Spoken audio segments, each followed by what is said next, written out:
Do you feel very demotivated in class? Or you feel very unsure of your progress? Or you feel like your efforts are not really materializing? Or you feel like you are forever in class coping up with what is being taught? Or you've reached a stage in your dancing where you feel that dancing is not meant for you? Well, hold that thought. I may have a solution for you. So stay with me till the end of the video and I'll tell you how to do that. What's up guys, this is Vineet Bangera from Dance Central, and on this channel we give you a lot of information regarding partner dancing, and on some days we give you hacks and tricks that can really help enhance your social dancing experience. So guys, if you're here on my channel for the first time, consider subscribing. Also, I'm going to be leaving timestamps in the description if you feel like jumping through the video or if you want to reference them in the future. So today we're going to be talking about 5 habits that you should be developing in class, which is going to help you progress faster. So let's quickly dive into it. Alright guys, so the first habit that you need to develop are the 3 Ds of dance. First, dedication. Second, determination. And third, discipline. What that means is you got to have a plan and you got to have to make it work. Actually, you know what? Let me explain this to you in another way. Dedication, determination, and discipline. It means you need to have a purpose, a plan, and you need to go all out to achieving that one purpose. You need to stay single focused and put all your hard work in achieving just that one purpose. And no matter how hard it gets and how hard you fall, you keep trying and you keep trying till you make it. And that is why you need determination. And then you need to discipline your mind. Do not waver from your thought. Stay focused. Keep going. You set the rules. You follow the rules. And you make it happen. No matter how hard it gets.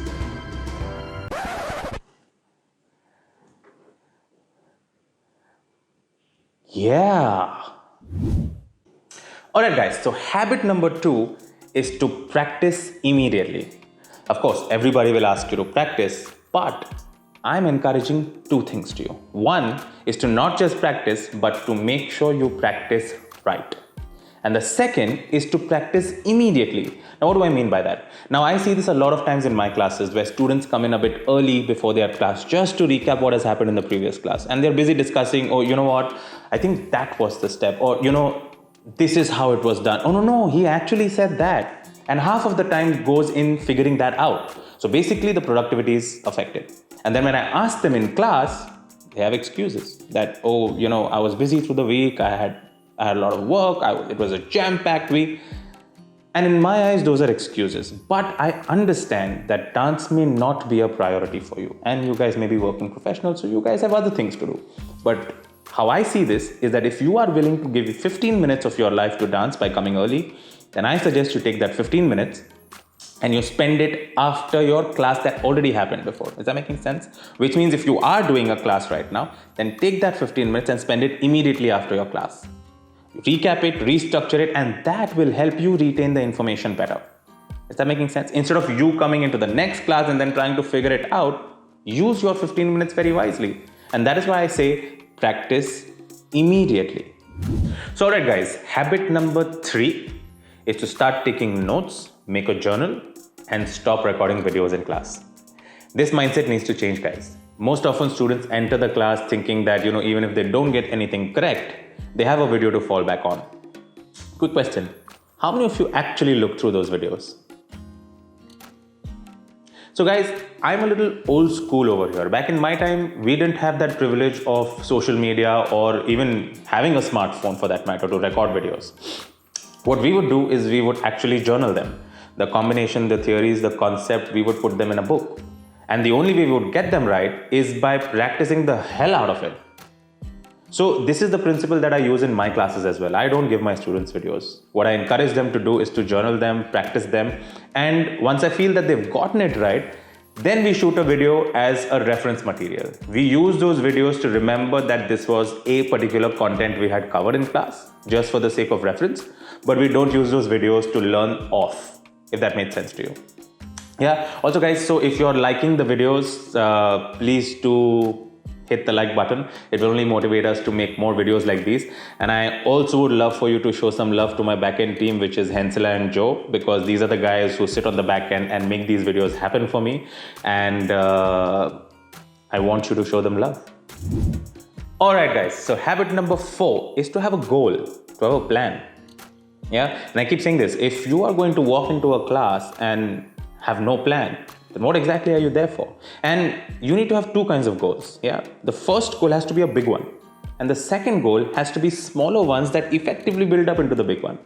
Now, say this could be, say you wanted to be an extremely advanced dancer and be able to do complex combinations and physically demanding footwork. Yeah. Now, smaller goals could be what? You're working on your flexibility, you're working on your physical fitness, you're perhaps improving your social dancing exposure. Now, here's something I did.